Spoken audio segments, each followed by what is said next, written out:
Right, here's how to make a really easy poppet like this, which you can make for protection for dark nights like we might have around Halloween. And it's really traditional. There was one very similar to this found in a cottage in Scotland, and it was intended for protection. So I'm going to show you how to make this.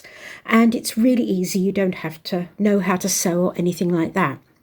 What you need to start with is a square of fabric, and I've got a little cut square of fabric here, but you could use a clean handkerchief. You could use some fabric from an old pillowcase that belonged to you, because that will have the associations with sleep, but this is just cut from ordinary white cotton. Then you need some herbs. Now I've got a tub of lavender, which I picked from my garden recently. And lavender is also protective and is associated with helping sleep. You put a little bit of the herbs into your fabric, into the middle. You don't need very much. And if you're making a poppet for yourself or for someone else and you really want it to be connected to them, you should also put something in it that will connect it to them. And traditionally, a little strand of hair was used. This was sometimes called a taglock.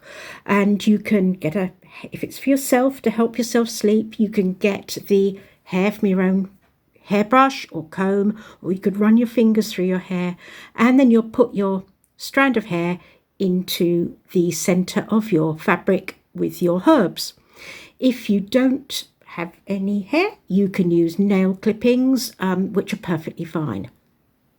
So you're going to turn it into something like this now, and the way you do that is you bunch the herbs into the center of the cloth and fold it over so it makes like a little head, it's like a little ghostie, it looks like, but it's not meant to be a ghostie. You could make little ghosties like this for Halloween.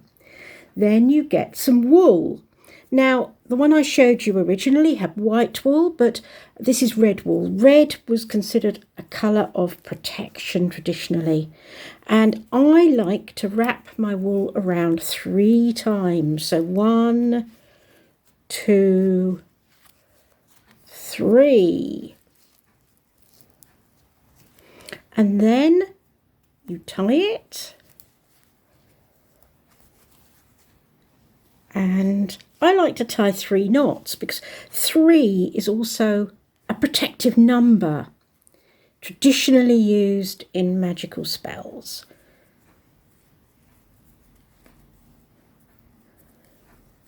And there you go. Now you can just leave it like that. You've got a little body and a little head and some arms.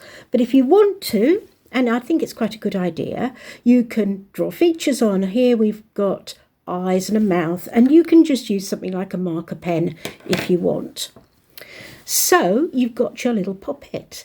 And what I like to do when I've made a poppet, you could use it just as it is, but I like to say some words to enchant it.